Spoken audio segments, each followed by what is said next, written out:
We've all heard a cigar is just a cigar, but what happens when it's not? What happens when the mask isn't just a mask? When public health policy isn't just policy, but a ritual in disguise? That sanitizing is actually an ablution? In Hermes Runs the Game, Steve Crimi invites us to confront the possibility that the events of 20 to 24 were not merely historical, political, or epidemiological, that they were ritual. And this is not conspiracy theory. This is ritual literacy. If you don't know how to read the symbols or the myths, you won't see what's happening even when it's right in front of you. But sometimes it's a glyph, a trigger, a code. And when you see it, you begin to see that the game is older than you thought. And Hermes is still running it. So, welcome, Steve. I'm so glad to have you here. Oh, I'm so happy to be here and to finally have a chat with you. And let's have at it. It's just a pleasure and an honor and all that sort of stuff. Oh, darling, it's an honor for me. This is such an incredible tome. Look at this, guys. I just want to show you, give you an idea of what is in this incredible book. For me, Steve, it kind of reminds me of, well, the way that I'm explaining it to people is that it's a cross between, or it has the feeling of Serpent in the Sky by John Anthony West and Everything is Under Control by Robert Anton Wilson, because it has deep education in mythology, symbol, allegory, that kind of thing. And it also goes deep into, if you want to call it, conspiracy, right? The real world stuff that is really happening all the way around us. So, first of all, for those people who may not be so literate when it comes to mythology, tell us about the title of the book. Hermes runs the game. Who's Hermes and what is the game that he's running, my darling? Oh boy. Okay, so Hermes runs the game. Hermes in the Greek pantheon, who is, and I'm not talking about Hermes Trismegistus. He does a few things.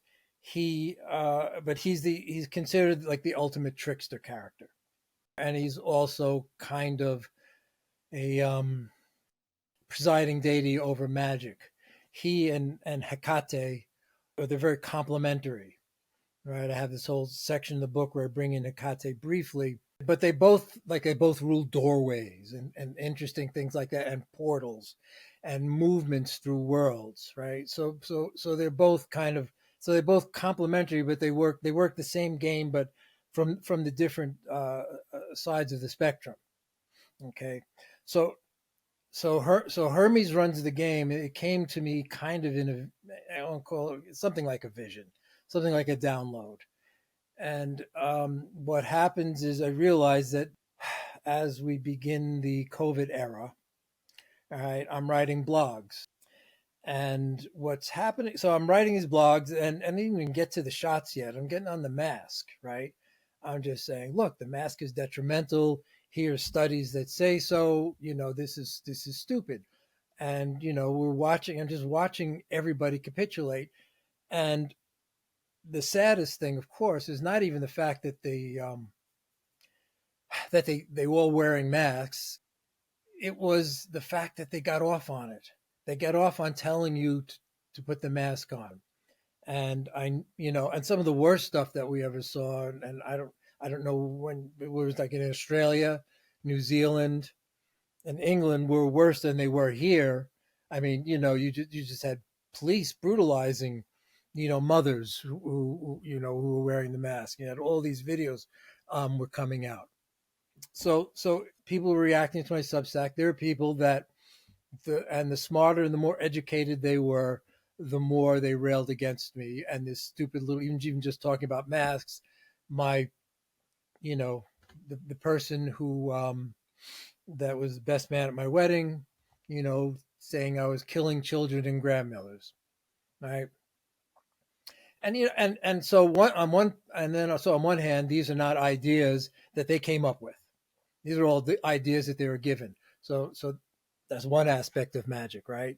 Because of the linguistic magic of the control system, which is run by particular people in the media, and people are just fed things. And the greatest trick is that they think that they're their ideas. Everybody thinks that I thought this shit up, and all they're just freaking parrots, right? And again, like I said, the worst thing was the fact that we were being treat. You went to the food co-op, everybody's liberal and happy and lovey-dovey and new age, and we were treated like lepers for not wearing a mask.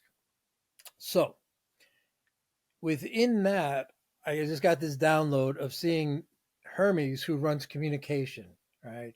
Hermes runs commerce, right? Hermes runs borders and thus the transgressions of borders. Hermes runs thievery. All right, he's the patron. He's the patron of thieves and card cheats and all this sort of stuff, right?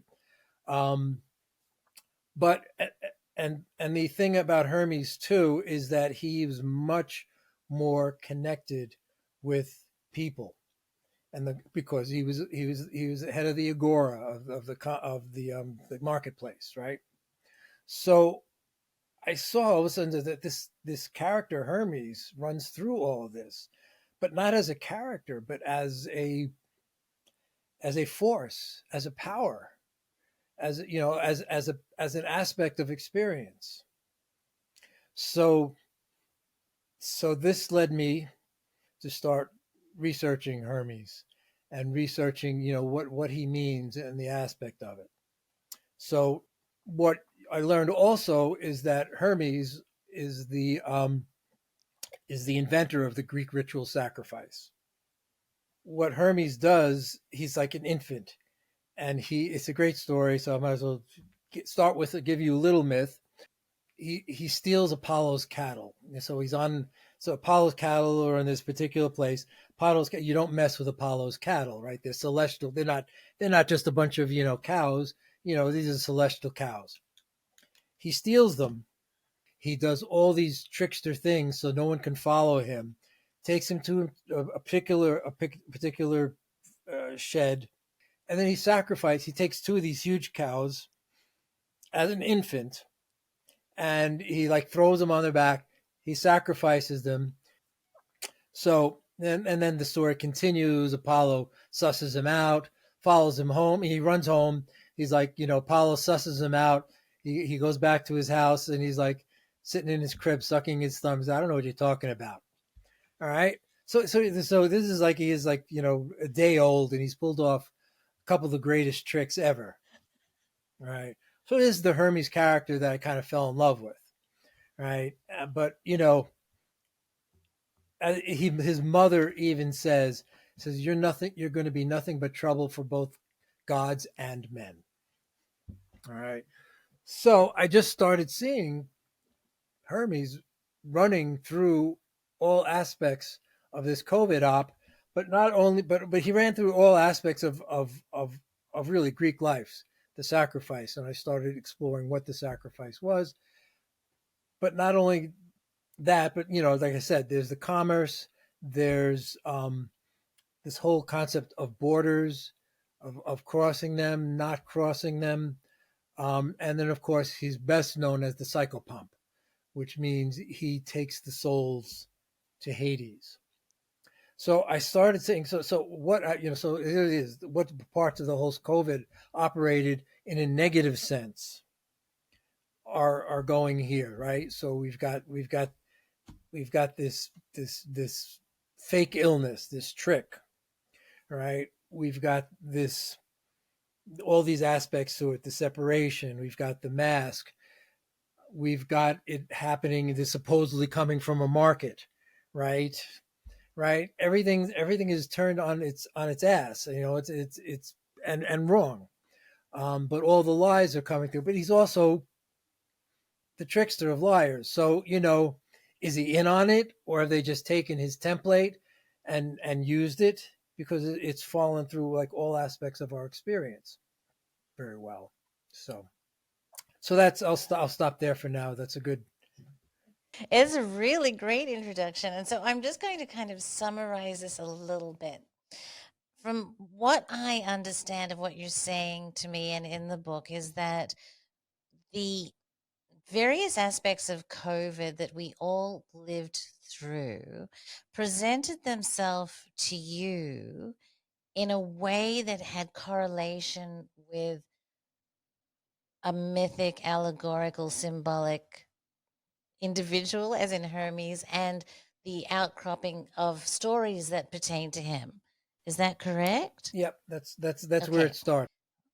And then when looking at those, you realize that these are not necessarily played out in the way that they've been portrayed traditionally, but more as inversions of the traditional story. So an inversion of a ritual. Now, it's really interesting to me because I also have many friends who are very, very steeped in magic. And when certain aspects of this event unfolded, they were calling it out in real time that look at this sanitizer thing. This is a ritual aspect rather than just keeping your hands clean. And so I was also a little bit clued into it, if you will, as a result of having friends that were very, very perceptive of these ritual aspects. But you just raised a question. I mean, I think we can, and in the book, you do a fabulous job of literally laying out each aspect of what a traditional ritual entails, and then how those elements of a ritual were manifest in the event between 20 and 24. But my question is the one that you just mentioned before. Is this a template that resides in the ether, and the people that were instrumental in deploying this inverted ritual onto us, were they aware of what they were doing? Is this actually Hermes having a joke and whispering in people's ears? I mean, like, what is the actual mechanism of operation? How do we get from this mythical template down to we have to wear masks, and if we don't, we're granny killers? Okay, well, that's a kind of a big question, but it gets to who they working for. So the very fact that the Greek ritual went on for hundreds of years, and that Greece is our is our cultural heritage.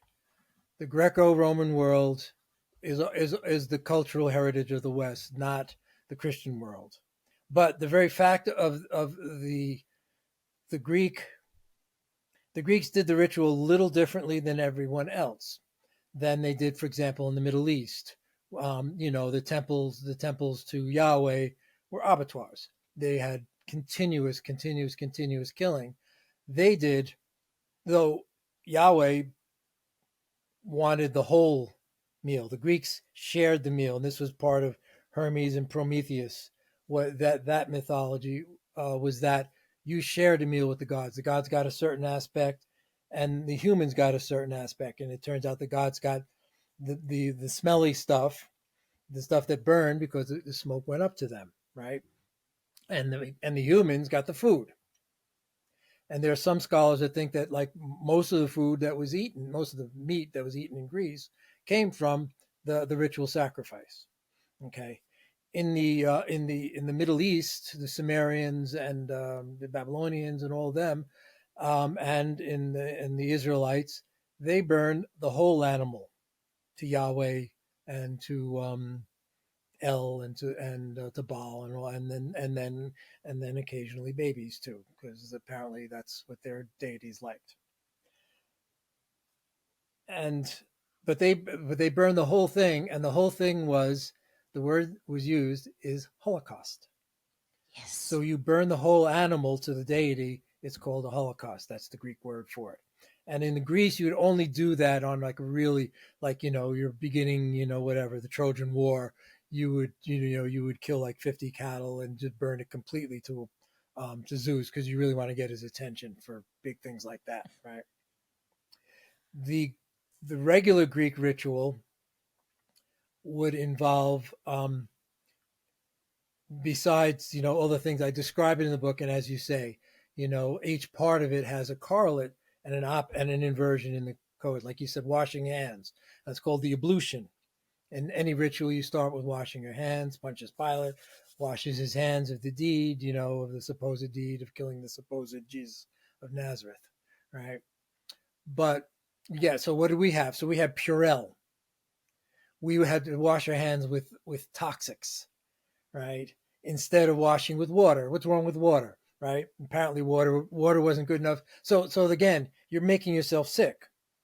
There was there were a couple of stores in our area that didn't bother you with the masks, right? Which we had a group of people, and that was really good. People put up lists of you can go here, you can eat here, no one's going to bother you, and mostly places done with locals. The locals in North Carolina, were a lot smarter than the Marxists who run Asheville are. They and it was just like this.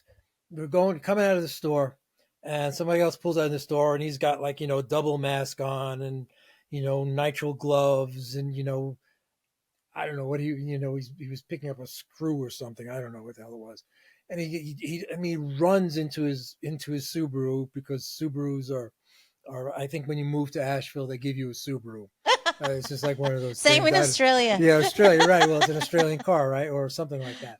Anyway, but he jumps into the car. He's got the mask on, and he's got the duct tape, the Purell duct tape to the dashboard, and he like jumps in, and I guess he didn't have gloves on at the time, and he gobs and gobs of it, because he can't go 5 minutes without it. I mean, so this is fear.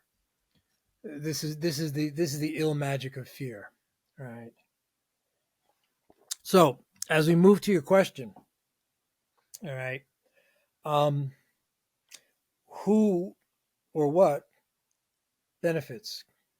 All right, cui benefits. Who benefits is the Latin, something like with the Latin phrase. You want to know who does something, right?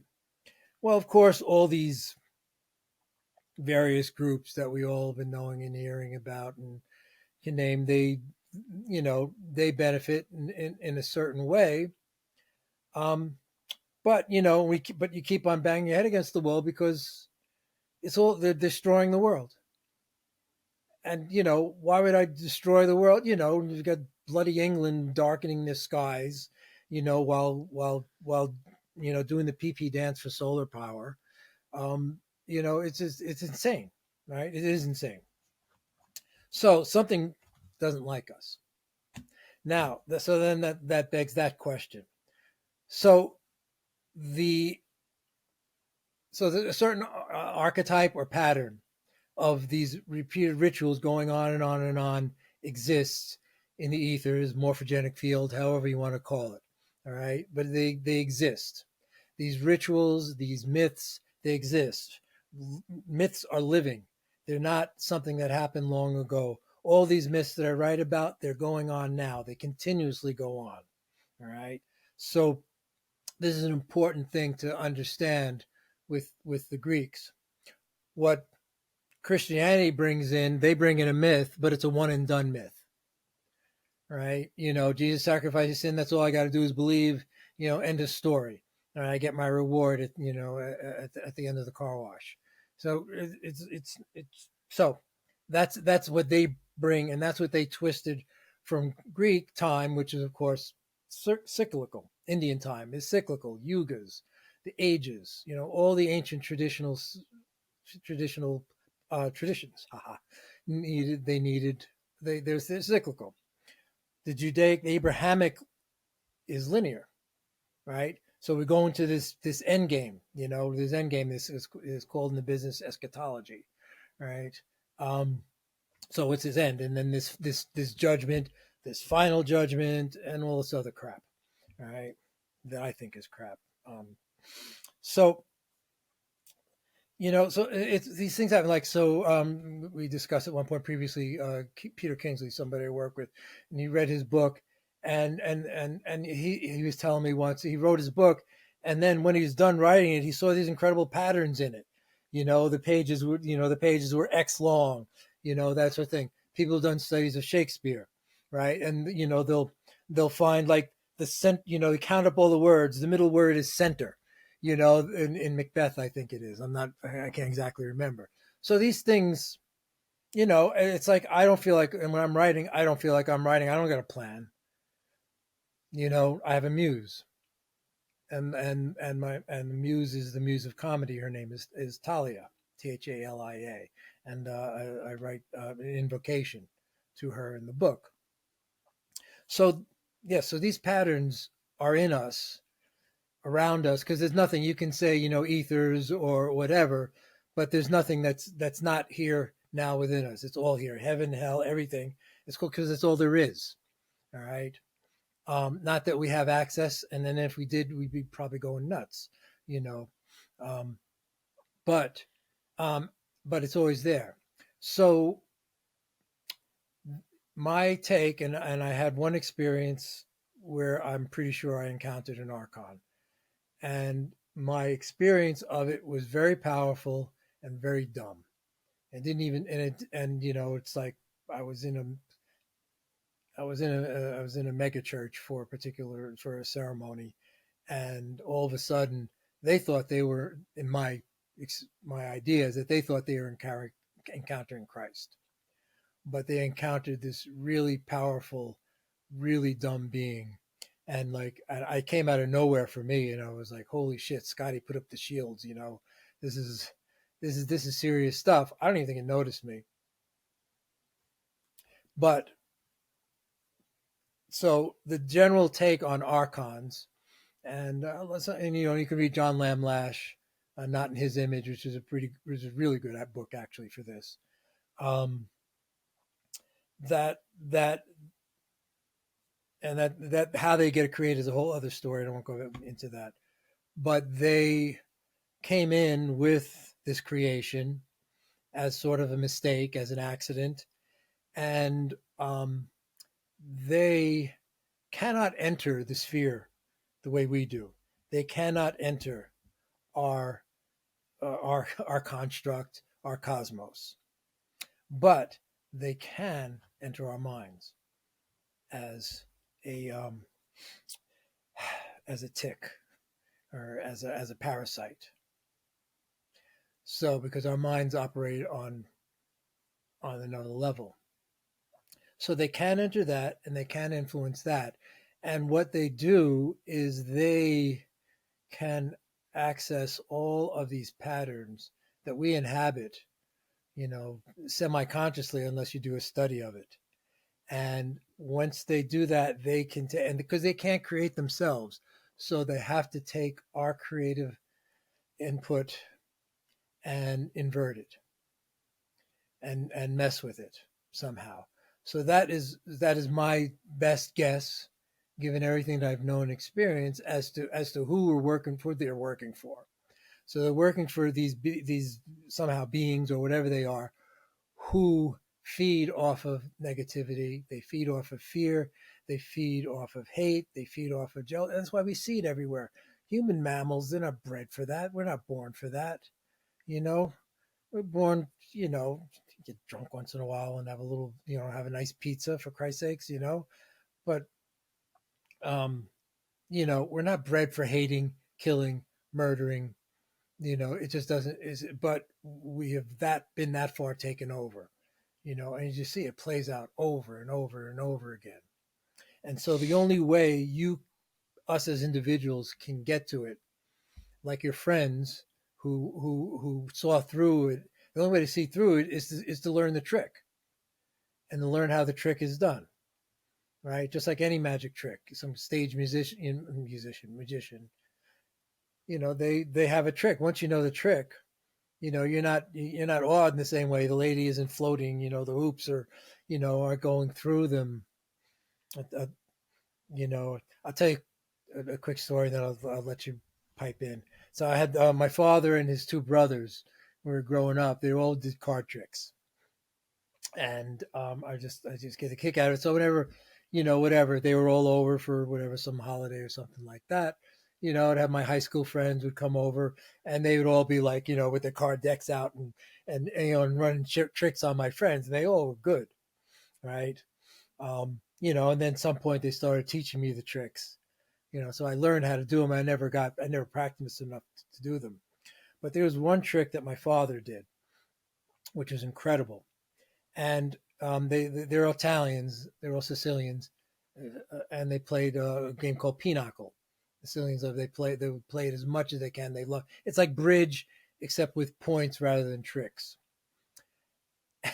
And a Pinochle is the Jack of Diamonds and the Queen of Spades. It's the melding of the two, so it's a sort of the sacred marriage within that game, right? And so my father had this really interesting way of getting you to pick the card out of the deck he wanted. And he would just, you would just be, all right, pick a card. And then like the card would like slide into your hands, the one that he wanted you to pick. And so the first one, and it was always the Jack of Diamonds, would be the first one. And I swear to God, he would have people over the house. I would get calls at college, like on a Saturday night somewhere. And he's got, well, you don't know who I am, but I just picked a card, you know. And so, then I would have to play it up and say, well, can you project, the card across up the New York State Thruway so I can get a look at it, and I would know the card what it is because that's the family trick. And they would just completely blown away by it because I'd always know the card, you know. So anyway, so that's a trick. That's a magic trick. I know how it works, you know. Um, so anyway, I guess so to get to the back to your answer, I think this is what's going on, and I think it's devastating, and I think it's really really hard. So the only way out of it, in my mind, is to see the trick, is to see how they're tricking us, and in a certain sense why they're tricking us. But first, you got to see how, you know. Then you get the what. I think it's really interesting that during the history of humanity, we have had a very close relationship with the gods and with the myth and mythology that associated the gods and with the magic associated with the mythology. It has been something that's been with humanity for a very, very long time. And it's only really just the last 300 years that that relationship seems to have evaporated. And with that, what I'm hearing from you comes the vulnerability to these forces that, with merely the understanding of the mechanism or the trick that you call it, all of this drama, suffering, trouble could be alleviated by merely having the eyes to see. Mm-hmm. Yeah. Oh, And the fact yeah. that we, Good. yeah, so like if we, and so for example, a book like this that goes into the symbol, the allegory, the myth, the understanding, just by virtue of actually being able to recognize, I see that, provides you the freedom of deciding not to go along with the game. Because then you have a choice. You have a choice to either go along and capitulate, or stand up for yourself, stand up for humanity, stand up. You're taking a stand, right? As my we studied 11 years in a traditional yoga center. A woman from Calcutta came to America. Her name's Grani Anjali, and basically she would always say, you stand for something, you're for anything. And it was around. She said a lot of good things, but one, you that gives you the opportunity at least. Now so, or like most of my friends, not most of my friends, but most of the world, especially the more educated ones, you end up, in denial, and you can't see. So, for example, A friend of mine just didn't. I mean, like when 9/11 happened, for example. Chris and I are far enough down the road. We studied, like I said, we studied traditional spirituality. Um, you saw it happen. He said that we just said this is an inside job, just as it happens, right? Because you just know, and and years later, I'm showing to my friend who is kind of a globalist and in Washington and somewhat insider, and I'm showing him Building 7. Look, it's going down his footprint, and he's like, no, no, no, no, no, no, and he pulls out, he's on his iPhone, no, no, no, oh, see here, it says in Popular Science, right? The fires were so bad that the building collapsed. I'm like, okay, do you see any fires? Right? And yes, yeah, yeah, but it says right here. So this is when I understood that rationalization, language overcame direct experience. Right? So, in other words, this rationalization, his language, this story superseded his ability to see what was right in front of him. And then I wrote so I ended up writing a paper on that that I put up on Academia Edu. But it's just about that, and then so what I trace that back to. Okay, well, not long after, in the Greek world, is Plato. Plato, and I get into this into the book heavily, but what he does is he transmutes the mysteries, and you can see it right through the character of Diotima, who is this supposed woman that Socrates learns from, right? Who has no other referent anywhere except in Plato's dialogue, but even in the ancient world, no one ever doubted that she actually existed. But in this dialogue, Diotima uses the language of the mysteries. There's certain language used in the mystery schools, especially the Eleusinian mysteries that every Greek would know. And she uses it to turn, and you can see the actual paragraph and the line where she does it, and turn it into a rationalization. So if you know the Symposium's amazing, one of the great works of literature ever written. And what happens is that she takes it and she abstracts further and further. So you taking eros, this divine love for a particular person, right? And then you abstract it to make it to love for everyone. And then you abstract it further into love of things like mathematics. And then you abstract it into this love of the good.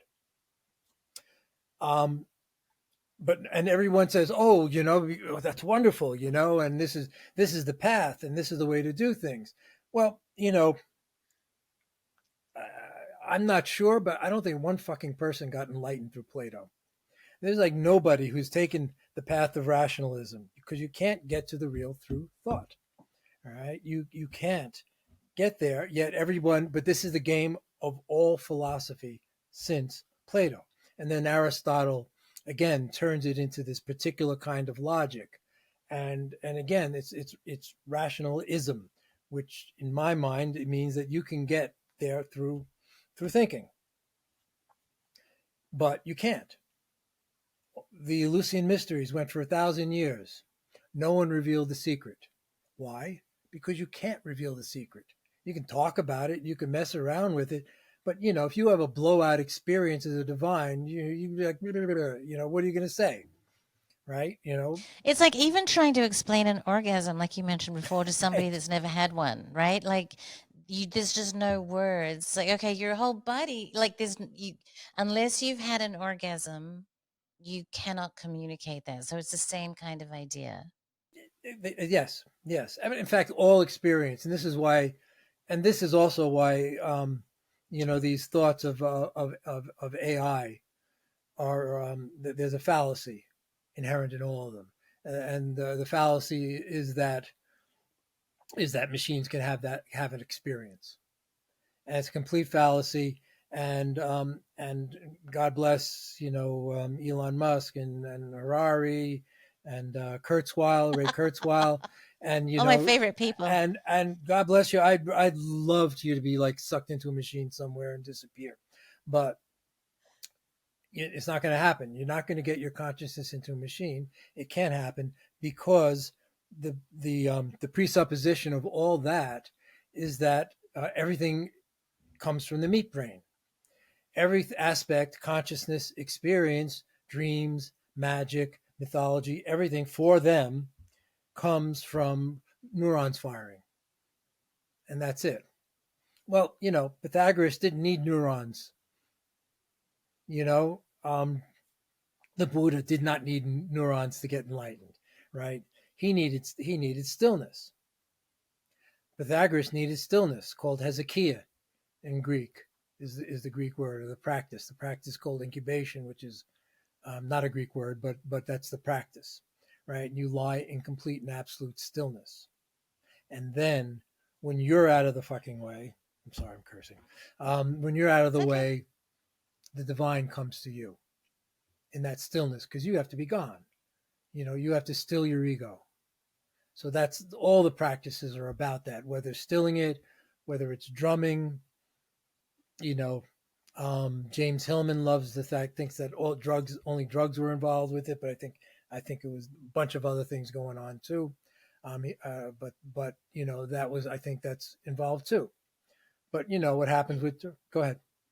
I was just going to say there's a whole bunch of things involved. Like people are saying, in terms of sacrifice, that people walked for 30 days, in the purification aspect, that they did have to, cleanse them. I mean, these experiences were not simply sitting down and taking a tab of LSD.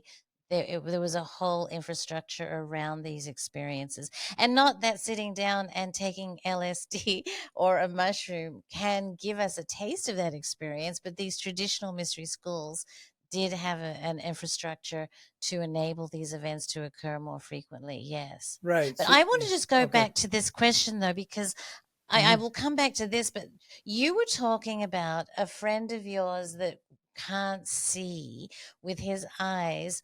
Building 7 is not on fire.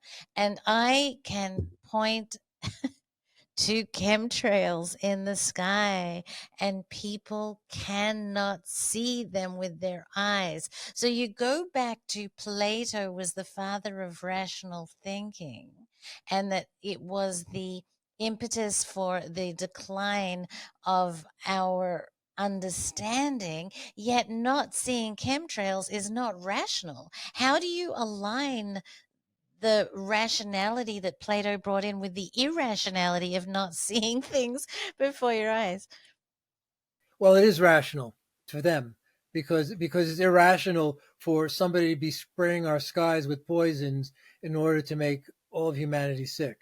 For them, that's irrational. So it supersedes the perception. Their idea of how things work, their idea of how of the fact that we are cradle to grave bombarded with false media and lies, and that is the ill magic construct that they have sucked us into. And at certain point you break through. Now, whether you might say, well, I don't know, why do I get it, not somebody else? Well, I don't know, did I come in here with certain faculties? Have I been around the block a few times? I don't know. I don't have those experiences of past lives or what have you. But I do know I came here with something, and I came in feeling like I was not part of this place, right? I came here, and I also came here feeling very old. I was like old when I was 3, I think. I felt old anyway. So, so anyway, yes. So that's, I think that's part of it, at least some part of it. Whereas so the rational has also been inverted. It's not like, it's not like, what is it, inductive reasoning, right, where you're starting with a premise, and these things follow, right? It's just you've been clouded with the record has gone around so many times, the grooves are too deep for you to jump. for a lot of people. And what does it take? So sometimes it takes, some. At one point, as I go back to my teacher Grandma, she would say, "Well, the people, they haven't suffered enough," so that's the point. We talked about suffering and dukkha, earlier on, that is integral to everything. And if you're not, even if you don't get hungry, you're not going to eat. I mean, even on that banal level. Um, but in order to move, she used to say, "We think moving furniture is tough. Try moving students." In here, they're just stuck, and which is why she said in India you'd never take a student if they're like older than 14 or 15, because they're just already gone. So yeah, so I think that's a big part of it. But what I'm hearing is the Matrix is real, the movie, the Matrix is real, that we're stuck in this artificial reality, that for many people the grooves are so deep that they're never going to essentially take the pill, but the pill we take when we reach incredible amounts of suffering. And part of the outcome of this event 201 through 20 to 24 for many people was filled with so much suffering that we are in fact seeing people waking up to the illusion as a result of that event, which is absolutely fantastic, to see people waking up. And so I very much grok the idea that suffering is part of the reason that people start the initiatic process in the first place. People are either moving towards pleasure or moving away from pain. Moving away from pain seems to be the main impetus for people to go into the process of self-initiation. But the thing about your book that was probably the most illuminating for me was this idea of sacrifice. The idea of initiation is something that I've spent a lot of time thinking about because I am a student of ancient Egypt and the whole idea of mystery schools. But sacrifice as a subject itself was a complete anathema to me. And so I would love if you could touch upon the big concept of it. Why is it necessary, and how it actually got inverted during that period? Right. All right. So we have to start with the original sacrifice. The original sacrifice is the sacrifice of the one into the many, and this was a concept that occupied Greek thought throughout its throughout its whole period, its epoch. Something that no one talks about now, but you see the effects of it. For example, in the political arena, right? So you've got everyone jumping up around, damn democracy, democracy, democracy. The Dems, talking about democracy, right? Which they obviously don't give a damn about. And then, as opposed to say kingship or some sort of tyranny of a person. Of course, Plato advocated the philosopher king, right? So that was his advocate, and it's a great idea, but it's never been done. It may be done, like the Indian king called Ashoka is supposed to be like a great philosopher, very benign, but it's not a lot of it going around. But you can see the concepts of the one and the many play out between the tyranny and democracy, and rule by the many really isn't that great, and rule by an asshole not so great either. You know, this is the problem of bringing ideals into the manifest world. Now, the one. So let's say the ultimate reality is oneness, no manifestation, God, deity, the divine in itself. All right, all right, and this is the no one sees the face of God and lives, because you can't be there, right? If there's oneness, there's oneness, right? There's not you and oneness, right? Can't happen. So the mystery of mysteries is that movement from the one into the many. Now, with rationalism goes the other direction. It goes from the many, and from the many, like the little process I described a little while ago with the Otima, right, is moving from the many into the one, and then you just end up with an abstract one. But the one is an experience that's possible. I'll just leave that at that. So what happens is the one, according to various, the one wants to know itself, right? I was a hidden jewel, and I wanted to be known. Okay, so this is the raison d'etre of experience, of human experience. Whether you do the Sophia myth of coming down and generating a world, and then the world is her body, right? And we are all aspects of her body. All right, so that's one possible myth. But the description I like to use is because I'm a student of sacred geometry, and so then the one is usually defined by a circle, right? But of course, once you have but even there is you're defined, if you've already circumscribed the divinity into a circle. Circle has qualities, and there's a pi ratio and all this sort of stuff, right? But be that as it may, but that's now we can at least start talking about it. All right. Now this circle divides into two, and then you have a divine male and a divine female, and of course this middle part is the famous Vesica Pisces. All right. So if you look on Chartres Cathedral, there's the Christos sitting in the Vesica Pisces. All right. So that's the Christos as the logos, which is a really important word, and that's the part of Christianity that is more or less lost.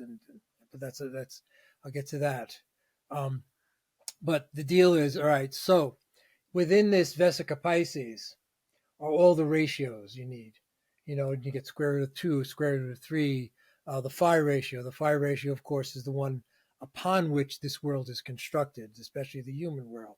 So, you have, here's my arm. I'll try to get it in focus here, right? So the distance between here and here and here and here is the phi ratio, right? It's fingers, nature, nature more or Ram's less. horn. What's that?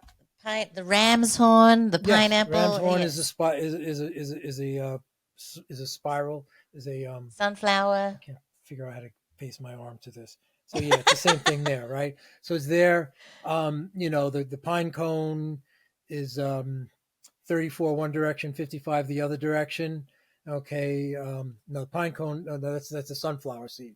The sunflower is 54, 55 and 34.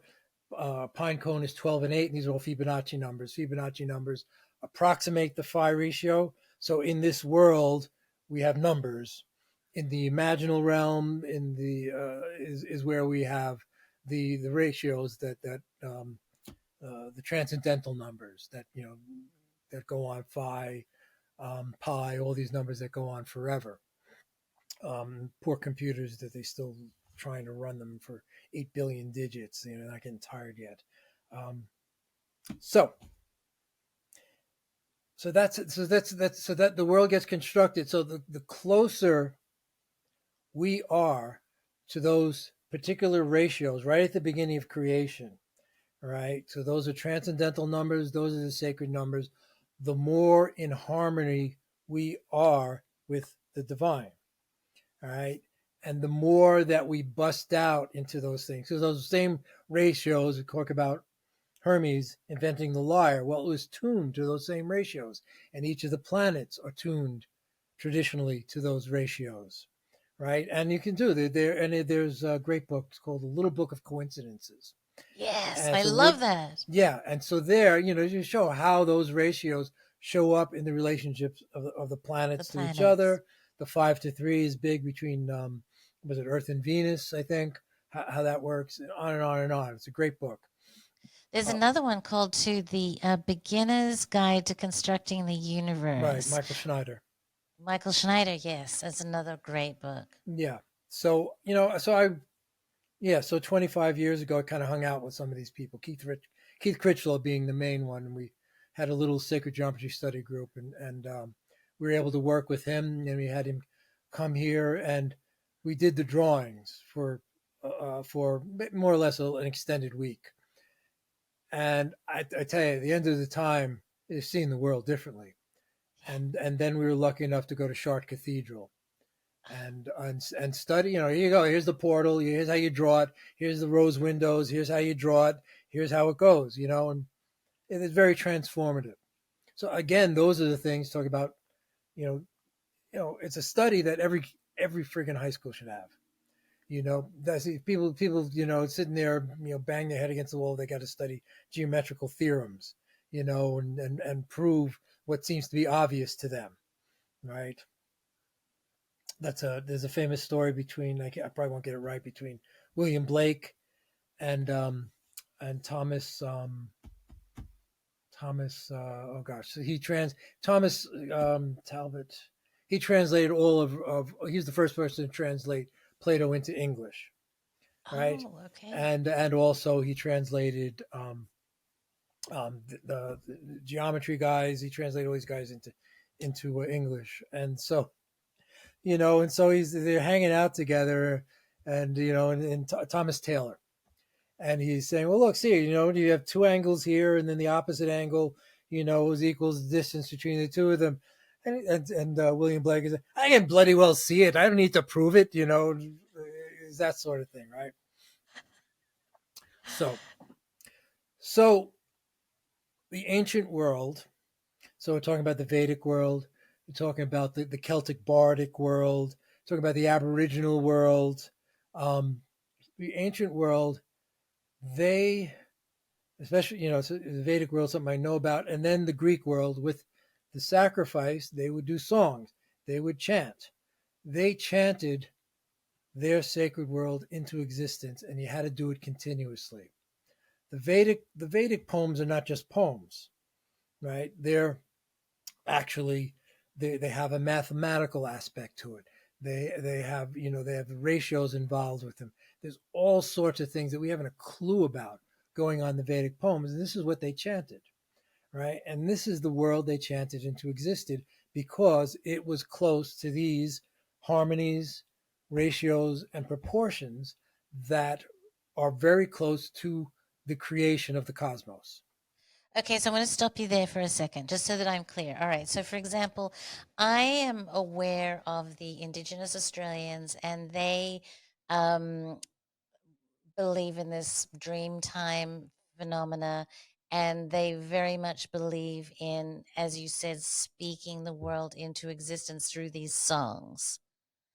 So I understand the concept, but I'm a little bit lost by the operative mechanism.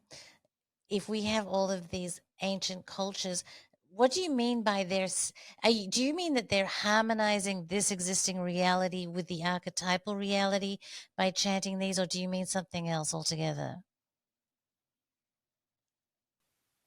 All right. Well, you see, in order to answer that question fully, unfortunately, you have to understand that there's nothing real outside of your experience. Sure. All right. So there's no world out there. Now, within a cultural context, right, they'll be chanting that particular world, that world that they chant, that the world that they're chanting is the world. There's not a world out there that they're going to transform. All right. When you take the red pill and go from this really nice matrix, into this brown sloppy, ship, and travel to Zion and do stomping dances and what have you, you know, that's not it. There's there's nothing other than the song that's run through you, whether it's a good song or a bad song. Depends. It all depends. Now, unfortunately, what we've lost, and so what's the first thing you do? When you want to control an indigenous culture, you take them off their land. You take them off their land and you take away their language, so they can't chant their world into existence. All right, very similar to what happened to the Native Americans here, and to a certain extent, they've been able to hold on to something of it, at least here and there, I believe, the Maori and what have you. You know, I don't know a lot about that, but so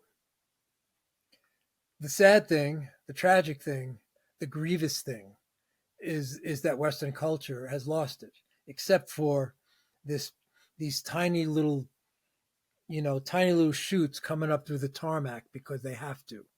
All right, so that's what my book is. My book is this tiny little shoot coming up through the tarmac of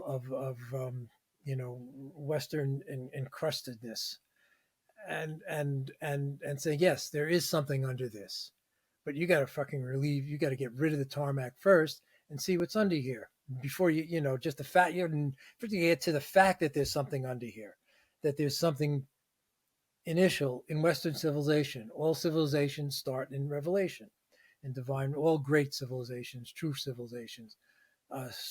Marxism is not a civilization, but they all start in divine revelation. Go ahead. You're talking about perennial wisdom that shows itself up, okay, occasionally throughout the course of history. So by implication then, if we are not drawing on this perennial wisdom, and if we are not chanting our reality in, then somebody else is utilizing us to channel in the reality, to chant in the reality, to sing in the reality that they want rather than what we want. It's the same process. Magic is the same thing, whether it's good, bad, dark, gray, it's the same. It's the same structure. It's the same structure. And so, but you have to understand the structure. That's why I said you have to understand how they have inhabited you in order to get them out of you. All right. And then, and so because in the end, reality is a divine trick.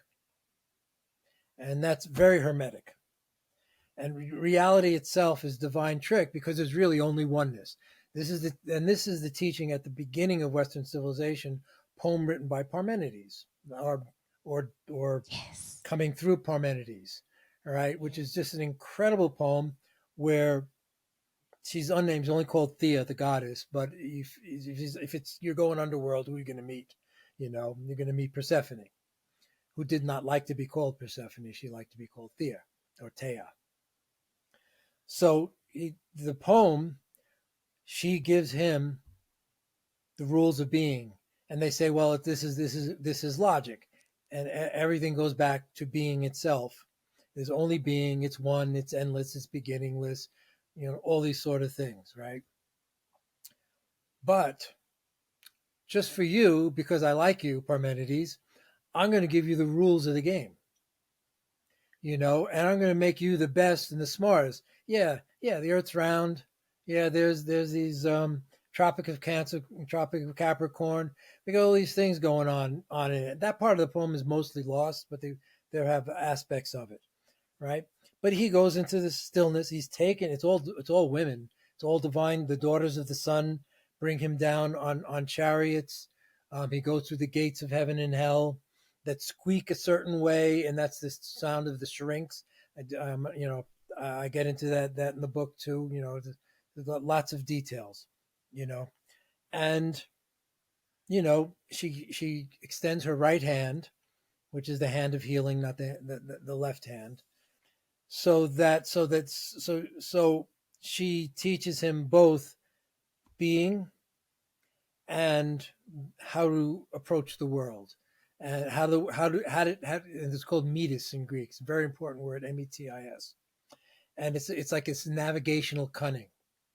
Hermes would be the god of navigational cunning more than anyone else. Odysseus in the Odyssey and the Iliad is considered the embodiment of metis, right? This wise way of navigating through his crazy world.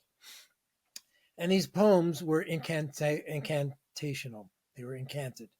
So even this poem by Parmenides can be read as the word carry comes over again. the horses that carry you, and the women carried you, right? So this idea of being taken into the underworld is within the sound of the poem itself, just like the Vedic poems would be incantatory, right? Or even however it got into Gregorian chant, it was kind of it worked its way into there. There was great aspects to that. So Aristotle bugged the hell out of Aristotle. He said, "What are he's writing in poetry? You got something? Just say it, right?" He didn't get it.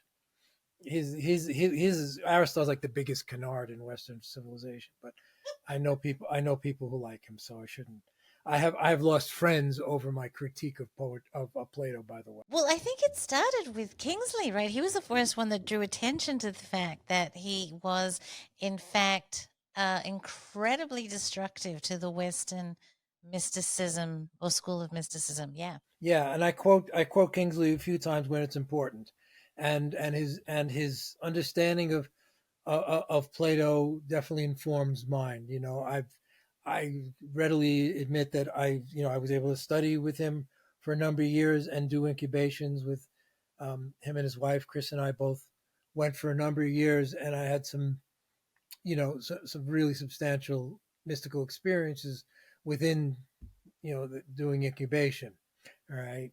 Um, so, and like I said, I readily admit, where I've gotten. So he also had some really good things to say about this whole Plato, um, being, taking the mysteries and making them rational. But yeah, Peter Kingsley is somebody who came in and said, "Hey, wait a minute, these pre-Socratics are mystics." It is something that, so we were very lucky in our ashram years before even meeting Peter. We studied Western civilization and we were saying the same thing. So we were, we had the groundwork laid for all that. And, Peter filled in a lot of blanks because he's such a brilliant scholar. Um, so, So we have a poem that Parmenides wrote that is basically an incantation that explains how reality works. And that's where you're going. So, how does Parmenides explain how reality works? well, that's it. So all of them. And then Empedocles, who was about the same time, said the same thing. He said the world, it's like a really great painter painted it, and you think it's real. More or less, that's it. Okay, so it comes out of the inception of the Western tradition that the world is fake in some way. All right, and then of course, and it maps completely onto the Indian tradition of Maya. And Maya is not illusion, but Maya is the power of illusion. All right, if you understand the Sanskrit. All right, so within the illusion itself is a certain power, a certain Shakti. And Shakti, of course, is female. The power is always everything in Indian philosophy, anything on the manifest, there's two things. Everything on the manifest side is divine feminine, is the feminine side of thing. Anything on the awareness side is the male. And all our experience, if you pay attention to your experience and watch your experience, has those two aspects. You can't have one without the other. All right. So we are walking divine male and female because we have experience and we have consciousness. The experience is conscious, right? We appropriate that consciousness, and we appropriate that consciousness into an ego, and we say that's our selfhood. And I got this little Steve that runs around and has breakfast and goes to the market and has trouble getting to sleep sometimes and all this stuff. So we have all this little personality stuff that we think is substantial, like we think the world is substantial. But there's actually nothing out there. There's only our experience.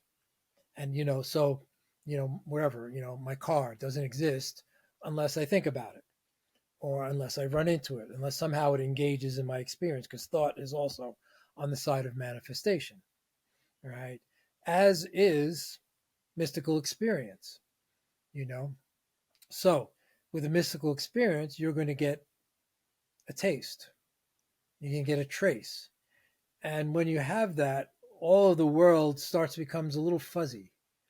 your experience of the world takes on other, sometimes, you could say that's similar to taking mushrooms or something like that. That the fabric of the world is a little woozy, right? The substantiality of it that we normally count on is not quite there. All right. But that's the reality of it. And if you go into it enough and have enough experiences, this is how you live. And so when you live this way, when you know that the freaking cosmos itself is a divine trick, and then all you have is these nested tricks on top of it, done by beings that have not our best interest in hand, but yet can infiltrate it because there's only oneness, and they can get in the way of the pure experiences. That's why, like, the Sufis always talk about polishing the mirror of the soul, right? So that you've nothing but a clear expression of it. They also say, like, you're nothing but the son or the moment, a son or daughter of the moment, right? Because what you do is just depends on what is. You don't have. In the Bhagavad Gita, they say you should relinquish all projects, right? Like trying to sell your book or things like that, right? But let me tell you a little story, my darling, because if what you're saying is true, and I believe it to very much be so, when you start going down the rabbit hole, things get really quite insidious.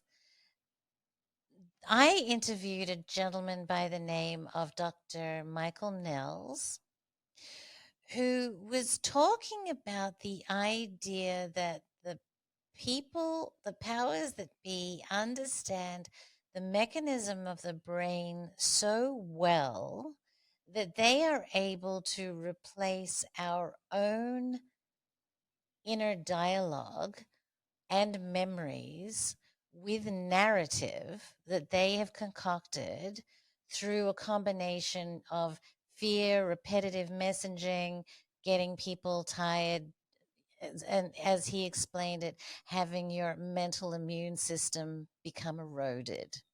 And as a result of that, your memories are deleted and replaced by narrative, which means that you are then singing into reality narrative instead of these beautiful Vedic hymns or Gregorian chants that create a reality that is beautiful or that is harmonious. Okay?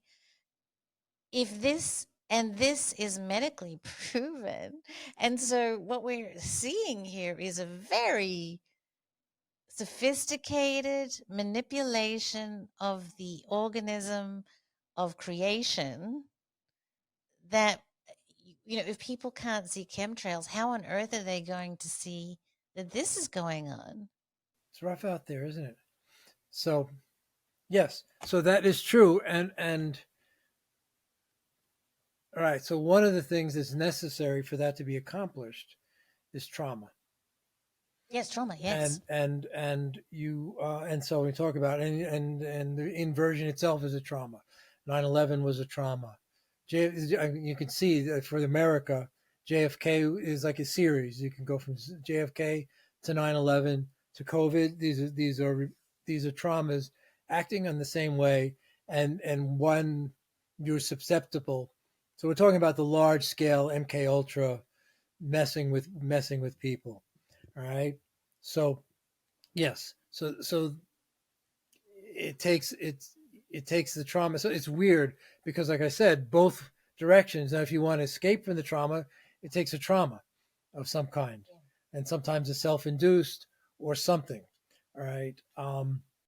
It's a Gordian knot. The problem is solved by the problem itself, in the respect that the trauma creates so much pain that the pain drives you into suffering, and the suffering causes you to self-initiate. Well, yes.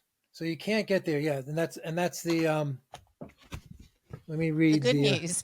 Well, let me read the epigraph. My epigraph. All right. Yes. From Gurdjieff, who I'm sure you know. Yes. Yes. All right. I've always said before that sacrifice is necessary. Without sacrifice, nothing can be attained. Another thing that people must sacrifice is their suffering. It is very difficult also to sacrifice one's suffering. A man will renounce any pleasure you like, but he will not give up his suffering. Man is made in such a way that he is never so much attached to anything as he is to his suffering. And it is necessary to be free from suffering. No one who is not free from suffering, who has not sacrificed his suffering, can work. Nothing can be attained without suffering, but at the same time, one must begin by sacrificing suffering. Now, decipher what this means. So right. So you're heading into paradox, and of course, the closer you get to paradox, the closer you get to the divine, the existence of the one and the many. In our experience, at the same time, is a paradox, and it's a magic trick, and it's a divine magic, and this is how we are made. So, and unfortunately, there are people, so yeah, and during COVID, have a friend, it was like the same week. We had 3 friends, and they had also had multiple friends themselves, all at the same time. They were like in a supermarket, and the thought came right into their heads, you know, the shot isn't so bad. I should really get the shot. They all got, I mean, it was like literal language in their heads. Right? Now, I never got the language, but I got at one point, oh, yeah, but you feel really nice to get the shot. And this is when, we were antipodal to what was going on. It's like, oh, wow, what the hell was that? Right? So, yes, you are right. They can do that. And again, we were all traumatized. Just going to the supermarket, I was like, screw it. I'm ordering grocery deliveries because I don't want to deal with the trauma of being the only person in the supermarket without a mask on. It's just a pain in the ass. I just don't feel like doing it again. And so yes, so is within that trauma where all that stuff seeps in. I have a section in the book about memory of Jean Giordano Bruno. What's that? Yes, the memory The memory theater. castle The theater. That's amazing. memory theater, Yes. right? So Greeks would have a theater, and there'd be like 2 lines down like 7 steps, things, a walkway down the middle, and each of those would contain a play. Same thing. So that by the time you get to Shakespeare, it is expressed in the Globe Theater, and each part of the theater this balcony would contain this, because the king, wants Cymbeline today. Oh shit, Cymbeline, I can't remember that one, right? So they would have to have they would separate their mind, compartmentalize their mind into these various places to put the plays. Just so that people understand, we're talking about a device for memorizing a great deal of information that they used in ancient times. So go ahead, Don. Yes. And then it went up to Shakespeare in the Globe Theater, and Indians did the same thing. They had prodigious memorizing thousands and thousands of Vedic poems. There's 10,800 of them. So what does that, so MK Ultra? So again, nothing new under the sun. Instead of compartmentalizing your mind into these places where you can access these things, they split your mind through trauma, through horrible trauma, and now and they've gotten more sophisticated with it, and they don't need the blunt force as much as they used to, but they're sadists and they do it anyway. And they compartmentalize your mind and put in alternative personalities. So, one of the books we publish is by a woman named Elisa E. It's called Our Life, Our Life in MK Ultra.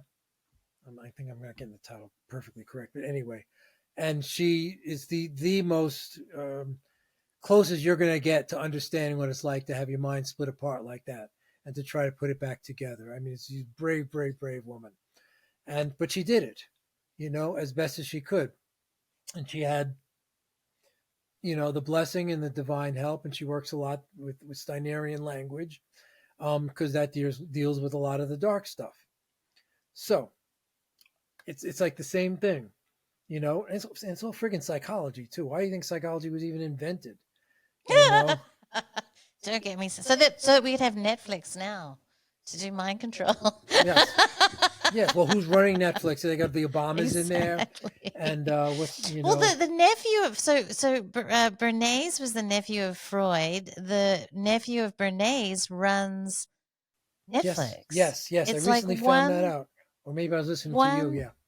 yeah, like it's literally insane. But Robert Malone, who was the person that was of great interest to the CIA in terms of being able to astral project and get out into the ethers and gather information, he was able to talk with some entity that was way out in the outer sphere, and he spoke about the idea that there is a creature that eats our pain and suffering, and that is called luge, and that is why our society is structured in such a way. So we have this entity that understands magic, that understands psychology, that understands manifestation and reality creation, who is influencing us psychically to sing the song that creates pain and suffering, that is the food for this creature.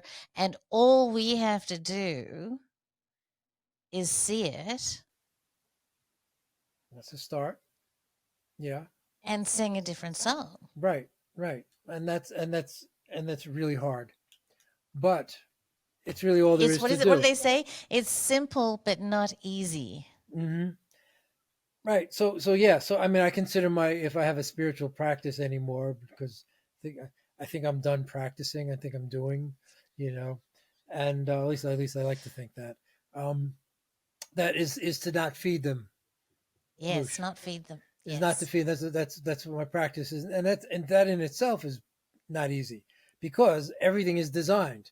Every every news report, whether it's on the right or the left, it's designed to get your hackles up and designed to knock you off your base, as we used to say in yoga, to get you off your yoga mat.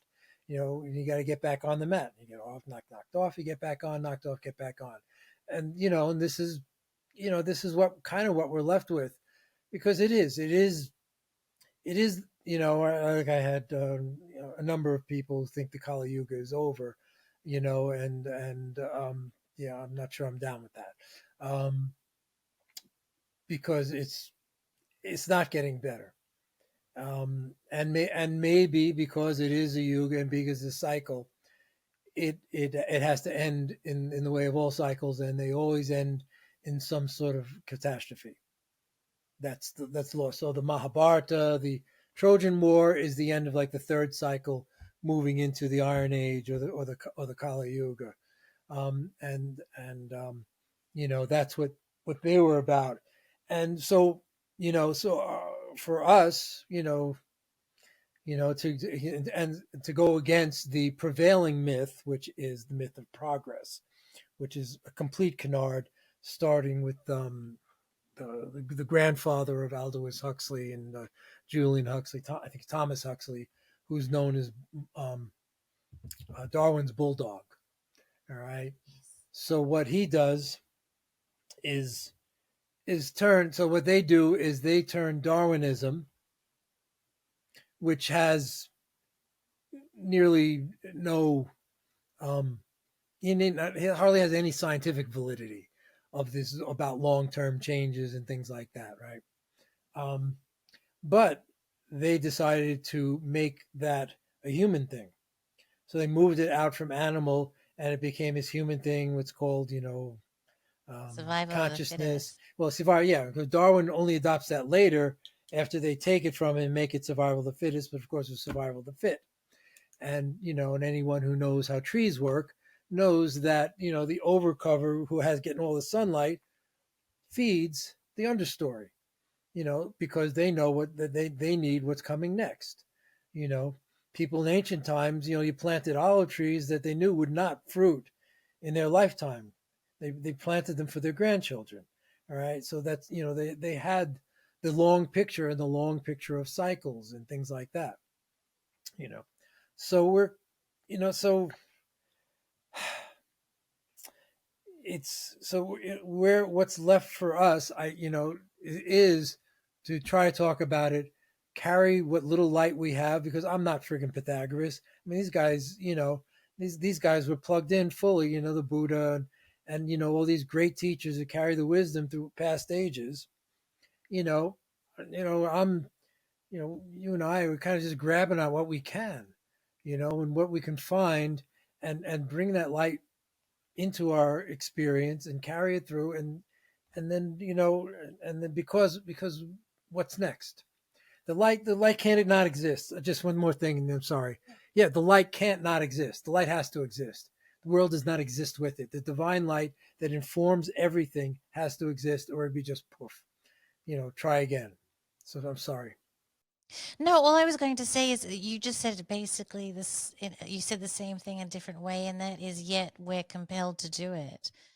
Like Shauna and yourself and I and Chance and the people that I associate with are compelled, even though we are grabbing at we're no Pythagoras, as you said, we're grabbing at the light.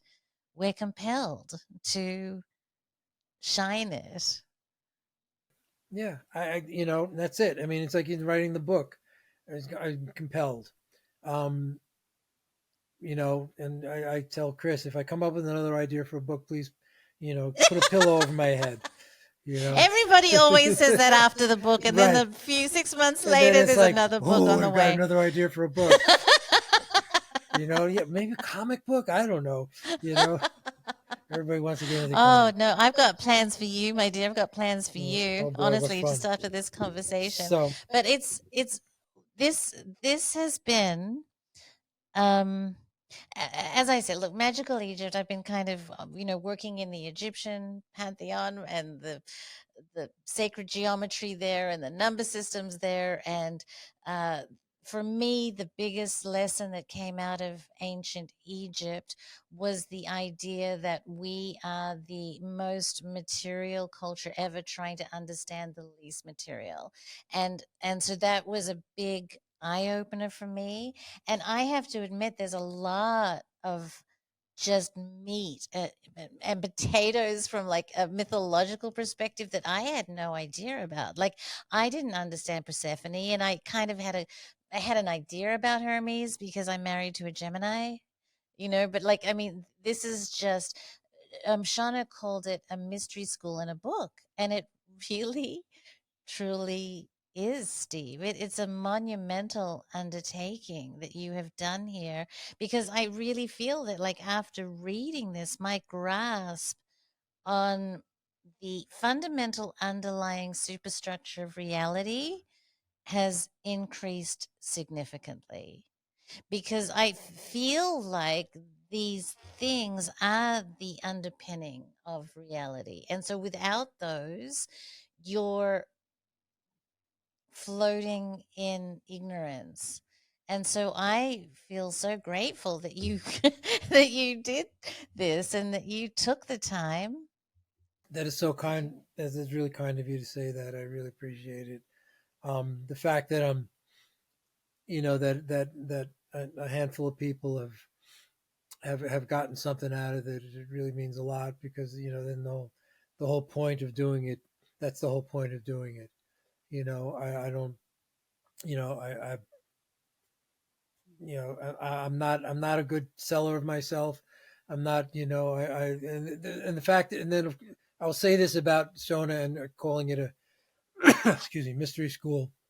They're the lesser mysteries and the greater mysteries, and the lesser mysteries were the songs and the explanations and all that sort of stuff which you had to go through, and the purifications, and then the greater mysteries, the epoptoi, means to be shown, and it means it's to be shown, and that's the communion. That's the communion with the divine, um, which we don't know about. We don't know, how they did it back then. We have, you know, we have ways, and we have, like I said, the incubation and practices and things at least get us, into the doorway. And of course, Hermes is the one that takes you to doorways, as is Hecate, um, the doorways of magic. And this is what magic is. Magic is this impingement of the of the greater world, of the um, of the divine world into this mundane world, which isn't mundane, is neither, and neither is actually true. It's just what it is what it is.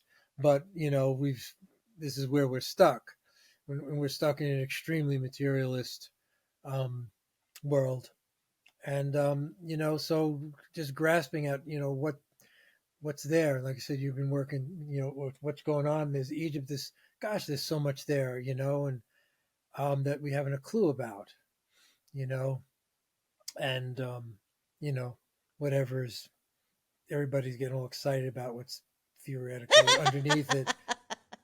The holes of Amenti, darling. They found the holes of Amenti. And this actually is probably where I'm at right now in my own progression and growth, and that has come out of ancient Egypt and reading your book.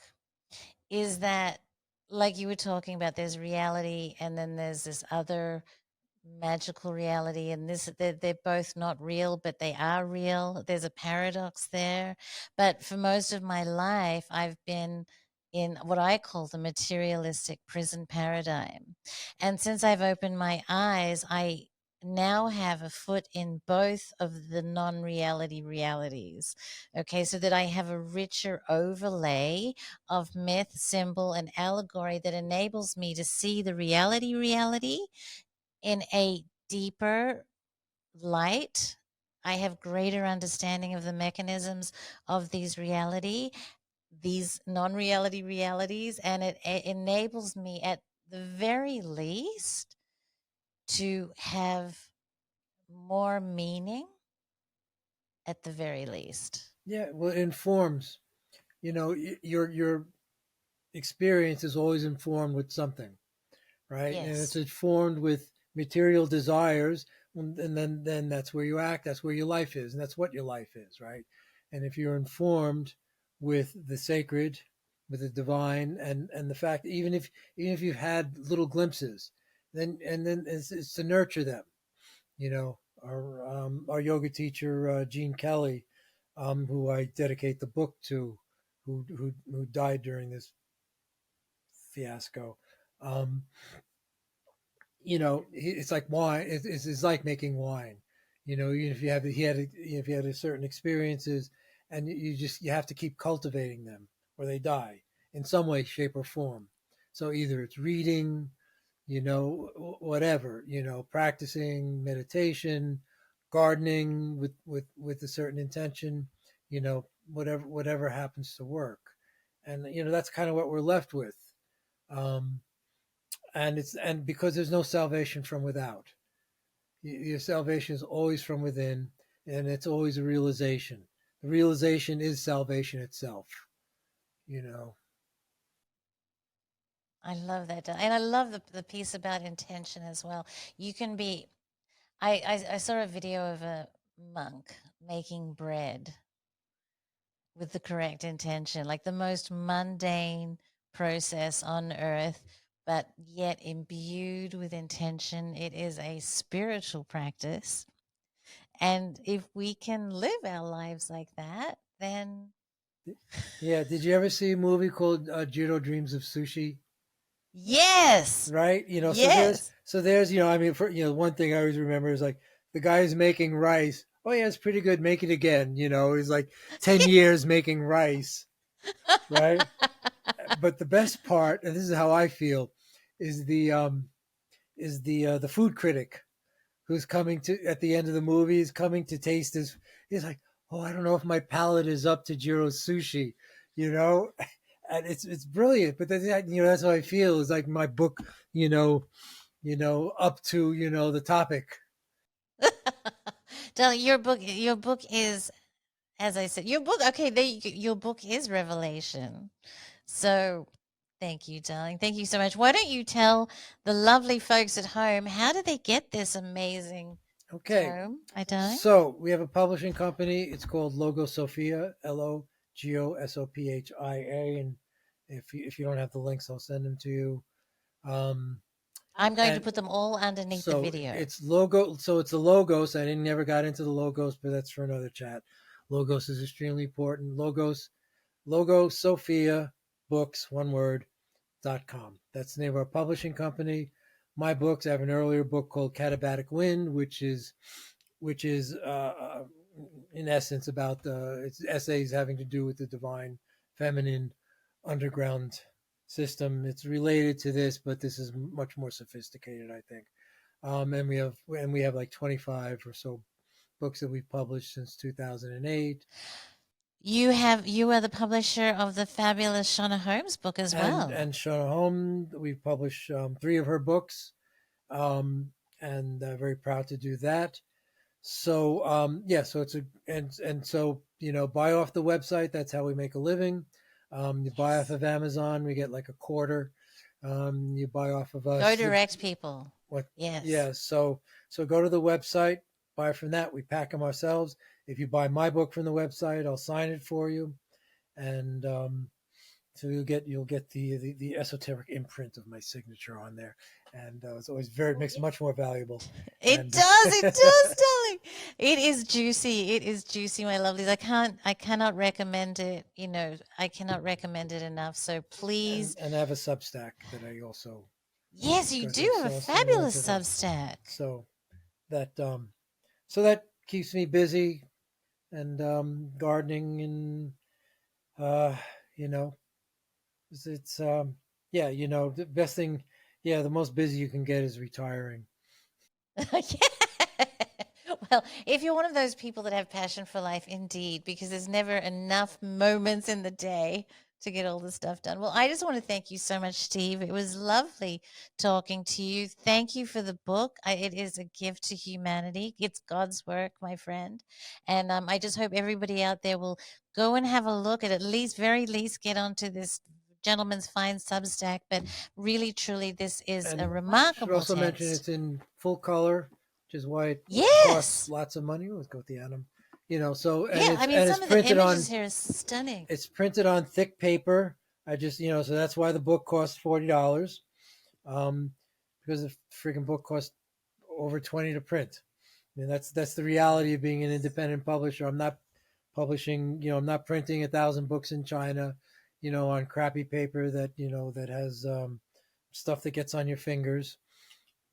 So this is all done. I mean, I've read this whole thing, and look at it; it's still in fantastic condition. So there you go. There you go. Like, it's not. I'm not going to let my husband touch it yet, because otherwise it's going to have coffee all over it very soon. Well, that's me too. that's between Chris and I. Yeah, books. When we're done with the book, it looks red. Yeah. Oh, he literally gets the pen. I've got books like this signed, by John Anthony West, and they've got coffee and biro and highlighter all over them, and I'm like, but they're meant to be read, right, and appreciated and absorbed. So thank you so much. Yeah, you're very welcome, Denise. It was so good to chat with you, and what a pleasure.